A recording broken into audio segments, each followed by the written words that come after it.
ನಮಸ್ಕಾರ. ರಿವ್ಯೂ ಚಾನೆಲ್ಗೆ ಸ್ವಾಗತ. ನಾನು ಸೌಖ್ಯ ಗಾಂವ್ಕರ್. ಇರಾನ್, ಇಸ್ರೇಲ್ ಮತ್ತು ಅಮೆರಿಕ ಯುದ್ಧ ನಿಲ್ಲಿಸೋದಕ್ಕೆ ಭಾರತದ ಬಿಗ್ ಸ್ಟೆಪ್. ಜೈಶಂಕರ್ ಈಗ ಇಸ್ರೇಲ್ ಜೊತೆಗೆ ಮಾತುಕತೆ ನಡೆಸಿದ್ದಾರೆ. ಲೆಬನಾನ್ ಮೇಲಿನ ದಾಳಿ ನಿಂತರೆ ಅದ್ರ ಬಗ್ಗೆ ಈಗಾಗಲೇ US ಅಲ್ಲಿ ಮಾತುಕತೆ ಶುರುವಾಗೋದಕ್ಕಿದೆ. ಈ ಹೊತ್ತಲ್ಲಿ ಇಸ್ರೇಲ್ ಜೊತೆಗೆ ಭಾರತ ಮಾತುಕತೆ ನಡೆಸಿರೋದು. ಲೆಬನಾನ್ ಮೇಲೆ ದಾಳಿ ನಿಂತು ಬಿಟ್ರೆ ಇದೆಯಲ್ಲ, ಇರಾನ್ ಮತ್ತು ಅಮೆರಿಕ ನಡುವೆ ಸಂಧಾನ ಕುದುರಿಸೋದಕ್ಕೆ ತುಂಬ ಹೆಲ್ಪ್ ಆಗುತ್ತೆ. ಪಾಕಿಸ್ತಾನದ ಥರ ಬೆಗ್ಗರ ಬ್ರೋಕರ ಅಂತ ಗೊತ್ತಾಗದಿರೋ ಕೆಲಸವನ್ನು ಭಾರತ ಮಾಡಲ್ಲ, ನಾವು ದಲ್ಲಾಳಿಗಳಲ್ಲ ಅಂತ ಹೇಳಿದ್ದಾಗಿದೆ. ಆದರೆ ಇಡೀ ಜಗತ್ತಿನ ಒಳಿತಿಗಾಗಿ, ಶಾಂತಿ ಸ್ಥಾಪನೆಗಾಗಿ ಭಾರತದ ರೋಲ್ ಅಂತೂ ಒಂದು ದೊಡ್ಡದೇ ಇರುತ್ತೆ, ಅದರಲ್ಲಿ ಡೌಟ್ ಇಲ್ಲ. ಹಾಗಂತ ಭಾರತ ನಾನೇನೋ ಮಾಡ್ತೀನಿ ಅಂತ ಮಾಡಬೇಕಾಗಿಲ್ಲ. ಒಳಿತಿಗಾಗಿ ನಮ್ಮ ಪ್ರಯತ್ನ ಖಂಡಿತವಾಗಿಯೂ ನಡೀತಿದೆ. ಅತ್ಯಂತ ಮಹತ್ವದಾಗಿದೆ ಜೈಶಂಕರ್ ಮತ್ತು ಭಾರತ ಸರ್ಕಾರದ ಈ ಸ್ಟೆಪ್. ಡೀಟೇಲ್ಸ್ ಇರ್ತಾ ಹೋಗ್ತೀವಿ. ಪಾಕಿಸ್ತಾನಕ್ಕೆ ಭಾರಿ ಮುಜುಗರ ಆಗಿದೆ. ಸಂಧಾನ ನಡೆಸಿದ ಪಾಕಿಸ್ತಾನದಲ್ಲಿ ಏನು ನಡೆದಿದೆ ಗೊತ್ತಾ? ಅಮೆರಿಕದ ಮುಖವಾಡ ತೆಗೆದಿಟ್ಟ ಇರಾನ್ ಸಂಧಾನಕ್ಕೆ ಹೋದವರನ್ನೇ ಕೊಲ್ಲೋ ಪ್ಲಾನ್ ಆಗಿತ್ತ. ಈಗ ಅಮೆರಿಕಾಗೆ ಹೇಳಿಕೊಳ್ಳಲಾಗದಂತಹ ಪರಿಸ್ಥಿತಿ, ಮುಜುಗರದ ಸ್ಥಿತಿ ಎದುರಾಗಿದೆ. ಡೀಟೇಲ್ಸನ್ನು ನೋಡ್ತಾ ಹೋಗೋಣ ಒನ್ ಬೈ ಒನ್. ಮಿಸ್ ಮಾಡದೆ ನಮ್ಮ ಚಾನಲ್ನ ಸಬ್ಸ್ಕ್ರೈಬ್ ಮಾಡಿ, ನಿಮ್ಮ ಅಭಿಪ್ರಾಯ ಕಮೆಂಟ್ ಮಾಡಿ ತಿಳಿಸಿ. ಎಸ್ ವೀಕ್ಷಕರೇ, ನಂಬರ್ 1, ಭಾರತ ಇಸ್ರೇಲ್ ಜೊತೆಗೆ ಮಾತುಕತೆ ನಡೆಸಿದೆ. ಇಸ್ರೇಲ್ ವಿದೇಶಾಂಗ ಸಚಿವರ ಜೊತೆಗೆ ಜೈಶಂಕರ್ ಅವರು ಸುದೀರ್ಘ ಮಾತುಕತೆ ಓವರ್ ದಿ ಕಾಲ್ ನಡೆಸಿರೋದು. ಪ್ರಮುಖವಾಗಿ ಲೆಬನಾನ್ ಮೇಲಿನ ದಾಳಿಯನ್ನ ಖಂಡಿಸಿದೆ ಭಾರತ. ಕ್ಲಿಯರ್ ಕಟ್ ಸ್ಟ್ಯಾಂಡ್ ಅನ್ನು ತಗೊಂಡಿದೆ. ಯುದ್ಧ ಶುರುವಾದಾಗ ಮೋದಿ ಇಸ್ರೇಲ್ಗೆ ಯಾಕೆ ಹೋಗಿ ಬಂದಿದ್ರು ಅನ್ನೋ ಪ್ರಶ್ನೆ ಇಲ್ಲಿ ಎದ್ದಿದ್ರಲ್ಲ, ಆದರೆ ಭಾರತ ಪ್ರತಿ ಹಂತದಲ್ಲೂ ಶಾಂತಿಯ ಪರವಾಗಿ ಸ್ಟ್ಯಾಂಡ್ ತಗೊಂಡಿದೆ ಅನ್ನೋದಕ್ಕೆ ಇದೇ ಸಾಕ್ಷಿ ನೋಡಿ. ಇಸ್ರೇಲ್ ಜೊತೆ ತುಂಬ ಚೆನ್ನಾಗಿದ್ದೀವಿ, ಆದರೆ ಇರಾನ್ ಜೊತೆಗಿನ ನಮ್ಮ ನಂಟು, ನಮ್ಮ ಸಂಬಂಧ, ನಮ್ಮ ಹಡಗುಗಳು ಪಾಸಾಗಿ ಬರೋದಕ್ಕೆ ಕಾರಣ ಆಯಿತು. ಇಂಥ ಸಂಕಷ್ಟದಲ್ಲೂ ಇರಾನ್ ಹೇಳಿದ್ದು ಒಂದೇ ಮಾತು, ಭಾರತದ ಹಡಗುಗಳನ್ನು ನಾವು ಸಾಧ್ಯವಾದಷ್ಟು ಪ್ರೊಟೆಕ್ಟ್ ಮಾಡ್ತೀವಿ ಈ ಸಿಚುವೇಶನಲ್ಲೂ ಅಂತ. ಭಾರತದ ಹಡಗುಗಳಿಗೆ ನಾವು ಯಾವುದೇ ಶುಲ್ಕ ವಸೂಲಿನೂ ಮಾಡ್ತಿಲ್ಲ ಅಂತ. ಸೊ ಇಷ್ಟು ಸಂಕಷ್ಟದಲ್ಲಿ ಭಾರತವನ್ನು ಪ್ರಯಾರಿಟಿಲಿ ಟ್ರೀಟ್ ಮಾಡ್ತಿದೆ ಇರಾನ್. ಸುಮ್ಮನೆ ಅಲ್ವಲ್ಲ. ಇಸ್ರೇಲ್ಗೂ ಕೂಡ ಈಗ ಭಾರತ ಎಚ್ಚರಿಸ್ತಿದೆ. ಲೆಬನಾನ್ ಮೇಲೆ ನೀವು ಮಾಡ್ತಿರೋ ಅಟ್ಯಾಕ್, ಅದು ಕೂಡ 2 ವಾರಗಳ ಕದನ ವಿರಾಮ ಅಂತ ಆಗ್ತಿರೋವಾಗ ಒಂದು ಹಂತಕ್ಕಾಗಿತ್ತಲ್ವಾ, ಅದು ಅರ್ಧಂಬರ್ಧ ಮುರಿದು ಬಿದ್ದಿದೆ. ಈಗ ಈ ಹೊತ್ತಲ್ಲಿ ನೀವು ಇಂಥ ದಾಳಿ ನಡೆಸೋದು ಸರಿಯಲ್ಲ. ಇದು ಬಹಳ ಭೀಕರವಾದ ದಾಳಿ. ಏನು ಸಾವಿರ ಜನರ ಮಾರಣ ಹೋಮ ಆಗಿದೆ. ಅದನ್ನು ಖಂಡಿಸಿ ಅದನ್ನು ತಡೆಯುವ ಬಗ್ಗೆ ಭಾರತ ಸರ್ಕಾರ ಇಸ್ರೇಲ್ ಜೊತೆಗೆ ಮಾತುಕತೆ ಮಾಡಿದೆ. ಮತ್ತು ಜಲಸಂಧಿ ಹಾರ್ಮೋಸ್ ಇವತ್ತು ಅಮೆರಿಕ ಕ್ಲೋಸ್ ಮಾಡ್ಕೊಂಡು ಕೂತಿದೆ. ಅದರ ಪರಿಣಾಮ ಜಗತ್ತಿನ ಮೇಲೆ ಹೇಗಾಗತ್ತೆ ಅನ್ನುವ ವಿಷಯವನ್ನು ಕೂಡ ಜೈಶಂಕರ್ ಅವರು ಇಸ್ರೇಲ್ ಜೊತೆಗೆ ಒತ್ತಡ ಹಾಕಿರೋದು. ಕೂಡಲೇ ಇದನ್ನೆಲ್ಲ ನಿಲ್ಲಿಸೋದಕ್ಕೆ ನೀವು ಹೆಜ್ಜೆ ಇಡಬೇಕು, ನಿಮ್ಮ ಪಾತ್ರ ಕೂಡ ಮುಖ್ಯವಾಗುತ್ತೆ ಜಗತ್ತಿನ ಶಾಂತಿಗಾಗಿ ಅಂತ. ಭಾರತ ಲೆಬನಾನ್ ಇಸ್ರೇಲ್ ನಡುವೆ ಶಾಂತಿ ಮಾತುಕತೆ ಇದೆ ಇವತ್ತು ಅಮೆರಿಕದಲ್ಲಿ. ಇದೇ ಹೊತ್ತಲ್ಲಿ ಇಸ್ರೇಲ್ ಜೊತೆಗೆ ಅತ್ಯಂತ ಮಹತ್ವದ ಮಾತುಕತೆಯನ್ನು ನಡೆಸಿದೆ. ಈ ಯುದ್ಧವನ್ನು ನಿಲ್ಲಿಸೋ ನಿಟ್ಟಿನಲ್ಲಿ ಭಾರತ ಕೂಡ ಮಹತ್ವದ ಪಾತ್ರವನ್ನು ವಹಿಸ್ತಾ ಇದೆ ಅನ್ನೋದಕ್ಕೆ ಇದೇ ಸಾಕ್ಷಿ. ಇರಾನ್ ಮಧ್ಯಸ್ಥಿಕೆ, ಭಾರತ ಮಧ್ಯಸ್ಥಿಕೆಯನ್ನು ಓಪನ್ ಆಗಿ ಕೇಳಿತ್ತು. ಭಾರತ ಅತ್ಯಂತ ಒಳ್ಳೆಯ ಉತ್ತಮ ಗುಣಮಟ್ಟದ ಡಿಪ್ಲೊಮೆಸಿಯನ್ನು ಹೊಂದಿದೆ, ಭಾರತವೇ ಬರಬೇಕು ಅಂತ ಇರಾನ್ ಕೇಳ್ಕೊಂಡಿತ್ತು. ಆದರೆ ಪಾಕಿಸ್ತಾನಕ್ಕೆ ಹೋಗಿ ಕೂತ್ರೆ ಏನು ಮಾಡೋಣ ಅಮೆರಿಕ. ಹಾಗಂತ ನಾವೇನು ಅಮೆರಿಕದ ಕೈಗೊಂಬೆಯಾಗಿ ಈ ಆಟ ಕಾಟಾಚಾರದ ಸಂಧಾನ ಮಾತುಕತೆ ಅಂತೆಲ್ಲ ಇವರು ದಲ್ಲಾಳಿಗಳಾಗೋಕೆ ರೆಡಿನೂ ಇರಲಿಲ್ಲ ಬಿಡಿ, ಅದು ಬೇರೆ ವಿಷಯ. ಆದರೆ ಇವತ್ತು ಬಹಳ ದೊಡ್ಡ ರೋಲನ್ನು ಭಾರತ ಪ್ಲೇ ಮಾಡ್ತಿದೆ. ನಂಬರ್ 1, ಪಾಕಿಸ್ತಾನದ ಪರಿಸ್ಥಿತಿ ಹೇಳಿಬಿಡೋಣ, ಆಮೇಲೆ ಅಮೆರಿಕದ ಮುಖವಾಡ ಬಯಲಾಗಿದೆ, ಅದನ್ನು ನೋಡೋಣ. ಪಾಕಿಸ್ತಾನ ಸೆರೆನಾ ಹೋಟೆಲಲ್ಲಿ ಸಂಧಾನ ಶೂರನಾಗಿ ಮಾತುಕತೆ ಕರೆದಿತ್ತು ಇವ್ರನ್ನೆಲ್ಲ.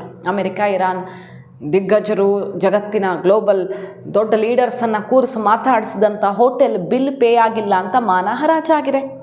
ಅವರ ರಿಯಾಲಿಟಿಗೂ ಅವರ ಡಿಪ್ಲೊಮೆಸಿಗೂ ಒಂದಕ್ಕೊಂದು ಲಿಂಕೇ ಆಗ್ತಿಲ್ಲ ಅನ್ನೋದು ತೆರೆದುಕೊಂಡಿದೆ. ಇದು ಬ್ರೋಕರ್ ಅಲ್ಲ, ಬೆಗ್ಗರ್ ಅನ್ನೋದು ಮತ್ತೊಮ್ಮೆ ಪ್ರೂವ್ ಆಗಿದೆ. ಬೆಗ್ಗರ್ ಎಲ್ಲ ಬ್ರೋಕರ್ ಕೆಲಸ ಮಾಡೋಕ್ಕೂ ಹೋಗಬಾರ್ದು ಪಾಪ. ಬ್ರೋಕರ್ ಅಂತ ಹೇಳಿಸ್ಕೊಳ್ಳೋಕ್ಕೂ ಲಾಯಕ್ಕಿಲ್ಲ ಅವರು ಅನ್ನೋದು ಪಕ್ಕ ಆಗಿದೆ. ಈಗ ಹೋಟೆಲ್ ಬಿಲ್ಲನ್ನು ಪೇ ಮಾಡದೆ ಪಾಪ ಆ ಹೋಟೆಲ್ ಓನರು, ಏನು ಸಣ್ಣ ಮೀಟಿಂಗ್ ಅದು 2-3 ದಿನಗಳ ಕಾಲ ಎಷ್ಟು ಜನ, 100 ಜನ ಬಂದು ತಂಗಿದ್ರು. ಆ ಹೋಟೆಲ್ ಓನರಿಗೆ ಅದನ್ನು ಬರೆಸ್ಬೇಕಾ? ಅಂತಹ ಪರಿಸ್ಥಿತಿಯಲ್ಲಿ ಪಾಕಿಸ್ತಾನದ ಮಾನ ಹರಾಜಾಗಿದೆ. ಮತ್ತೊಂದು ಸಲ ಸಂಧಾನ ಮಾಡ್ತೀವಿ, ಸೆಕೆಂಡ್ ರೌಂಡು ಅಂತ ಕರೀತಿದೆ ಪಾಪ ಪಾಕಿಸ್ತಾನ. ಥೂ ಅಂತ ಹೋಗ್ತಿದೆ ಇರಾನ್. ನಿಮ್ಮನ್ನು ಯಾವನ್ ನಂಬ್ತಾನೆ?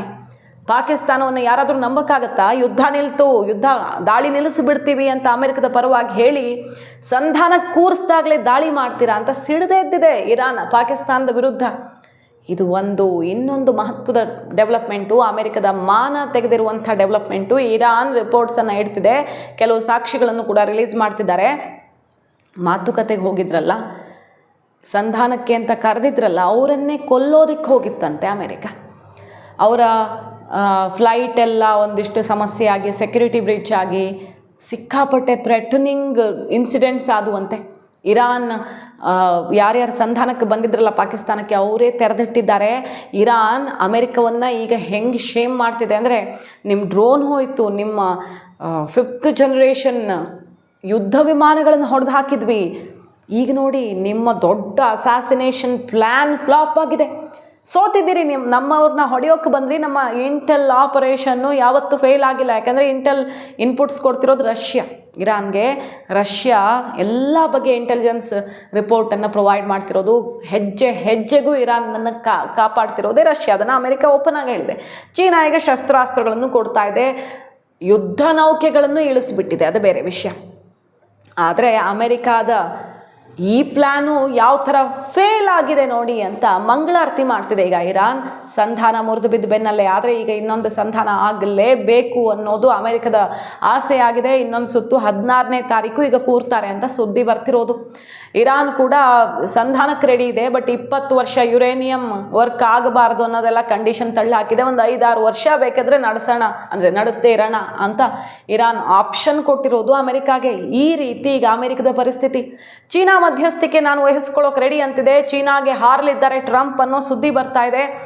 ಚೀನಾ ನಮ್ಮ ಬೆಸ್ಟ್ ಫ್ರೆಂಡ್, ಎಲ್ಲ ಸರಿ ಮಾಡೋಕ್ಕೆ ಬಯಸ್ತಿದೆ ಚೀನಾ ಅಂತ ಬೇರೆ ಹೇಳ್ತಿದ್ದಾರೆ. ಸೊ ಚೀನಾ ತನ್ನ ಬೇಳೆ ಬೇಯಿಸ್ಕೊಂಡು ಈಗ ಯುದ್ಧದ ಕಿಡಿ ಹೊತ್ತಿಸಿ ತಾನೇ ಸರಿ ಮಾಡ್ತೀನಿ ಅಂತ ಸಂಧಾನಕ್ಕೂ ಕರಿತಾ ಇದೆ. ಅಮೆರಿಕ ಅಂತೂ ಈಗ ನಿಜವಾಗಿಯೂ ಹಾರ್ಮೋಸನ್ನು ಬ್ಲಾಕ್ ಮಾಡೋಕ್ಕೂ ಆಗದೆ ಮಾಡಿಬಿಡ್ತೀನಿ ಅಂತ ಹೊರಟು ಗಲ್ಫ್ ರಾಷ್ಟ್ರಗಳೇ ತಪರಾಕಿ ಹಾಕ್ತಿರೋದು. ನೀವು ಅಲ್ಲಿ ಹೊಡೆದ್ರೆ ಇರಾನ್ ನಮಗೆ ಇಲ್ಲಿ ಹೊಡೆಯುತ್ತೆ, ರೆಡ್ ಸಿ ಬ್ಲಾಕ್ ಹಾಕುತ್ರೆ, ಆ ಚೋಕ್ ಪಾಯಿಂಟನ್ನು ಹಿಡ್ಕೊಂಡ್ರೆ ಅಂತಿಂಥ ಸಮಸ್ಯೆ ಎಲ್ಲ ಇಡೀ ಜಗತ್ತು ಕಂಗಾಲಾಗತ್ತೆ. ಫಸ್ಟ್ ತೆಗಿರಿ ನಿಮ್ಮ ಹಾರ್ಮೋಸ್ ಬ್ಲಾಕೇಡು. ಯಾವ ಬ್ಲಾಕೇಡು ಮಾಡೋಕ್ಕಾಗಲ್ಲ, ಇದು ನಿಮ್ಮ ಹತ್ರ ಆಗಬರೋ ಕೆಲಸನೇ ಅಲ್ಲ ಅಂತ ಗಲ್ಫ್ ರಾಷ್ಟ್ರಗಳೇ ಉಗಿದು ಉಪ್ಪಿನಕಾಯಿ ಹಾಕ್ತಿದ್ದಾರೆ. ಈಗ ಅಮೆರಿಕಾಗೆ ಭಾರಿ ಸೆಟ್ ಬ್ಯಾಕ್ ಆಗಿದೆ. ಹಾರ್ಮೋಸ್ ಬ್ಲಾಕೇಡು ಕೂಡ ಸಾಧ್ಯವಾಗ್ತಿಲ್ಲ. ಸಂಧಾನಕ್ಕೆ ಹೋದರೂ ಅದು ಸಾಧ್ಯ ಆಗಿಲ್ಲ. ಈಗ ಮತ್ತೆ ಸಂಧಾನಕ್ಕೆ ಕೂರಿಸೋದು ಸುಲಭ ಇಲ್ಲ. ಇರಾನ್ ಹೇಳಿದ ಕಂಡೀಷನ್ಗೆ ಒಪ್ಕೊಂಡ್ರೆ ಸಂಧಾನ. ಇಲ್ಲಿ ತಮ್ಮವ್ರನ್ನ ಹೊಡೆದು ಹಾಕಕ್ಕೆ ನೋಡಿದ್ರು, ಅದರಲ್ಲೂ ಫೇಲ್ ಆಯಿತು. ಛೇ ಅಮೆರಿಕಕ್ಕೆ ದೊಡ್ಡಣ್ಣನಿಗೆ ಇಂಥ ಸ್ಥಿತಿ ಬರಬಾರ್ದಿತ್ತು ಅಂತ ಆಡ್ಕೊಂಡು ನಗ್ತಿದ್ದಾರೆ. ಇದರ ನಡುವೆ ಭಾರತ ಇಸ್ರೇಲ್ ನಿಜವಾಗಿ ಇಲ್ಲೊಂದು ನಿರ್ಧಾರ ತೊಗೊಂಡ್ಬಿಟ್ರೆ ಲೆಬನಾನ್ ವಿಚಾರದಲ್ಲಿ ಖಂಡಿತ ಇರಾನ್ ಒಪ್ಪಿಕೊಳ್ಳುತ್ತೆ. ಅಂದರೆ ಆ ಒಂದು ಹಿಂಟ್ ಭಾರತ ಕೊಡ್ತಿರೋದು, ನೀವು ಫಸ್ಟ್ ಅಲ್ಲಿ ನಿಲ್ಲಿಸಿ. ಇರಾನ್ ಜೊತೆಗೆ ಭಾರತ ತುಂಬ ಚೆನ್ನಾಗಿದೆ. ಇವತ್ತು ಕೂಡ ಇರಾನ್ ಪ್ರತಿನಿಧಿ ಏನಂದ್ರು, ಭಾರತ ನಮ್ಮ ಅತ್ಯಾತ್ಮೀಯ, ಭಾರತ ಜೊತೆಗಿನ ನಮ್ಮ ಸಂಬಂಧ ಇನ್ನೂ ತುಂಬ ಚೆನ್ನಾಗಾಗತ್ತೆ ಅಂತ ಹೇಳಿದ್ರು. ಸೊ ಇರಾನ್ ಜೊತೆಗೆ ನಿಂತಿರುವ ಭಾರತ ಈಗ ಇಸ್ರೇಲ್ ಮಾತುಕತೆ ನಡೆಸ್ತಾ ಇದೆ ಅಂದರೆ ಈ ಸಂಕಷ್ಟವನ್ನು ಬಗೆಹರಿಸುವಲ್ಲಿ ಭಾರತ ಒಂದು ಲೀಡ್ ರೋಲನ್ನು ತಗೊಳ್ತಾ ಇದೆ. ಭಾರತಕ್ಕೆ ಇದ್ರ ಬಗ್ಗೆ UAEಯಿಂದ ಎಲ್ಲ ಕಡೆಯಿಂದನೂ ಡಿಮ್ಯಾಂಡ್ ಬಂದಿತ್ತು. ಕೊನೆಗೂ ಆ ಪಾತ್ರ ನಿಭಾಯಿಸೋದಕ್ಕೆ ಧುಮುಕೇ ಬಿಟ್ಟಿದೆ ಭಾರತ. ಮಾಹಿತಿ ಇಷ್ಟ ಆಗಿದ್ರೆ ಮಿಸ್ ಮಾಡ್ತಾರೆ ನಮ್ಮ ಚಾನಲ್ನ ಸಬ್ಸ್ಕ್ರೈಬ್ ಮಾಡಿ, ನಿಮ್ಮ ಅಭಿಪ್ರಾಯ ಕಮೆಂಟ್ ಮಾಡಿ ತಿಳಿಸಿ. Thank you.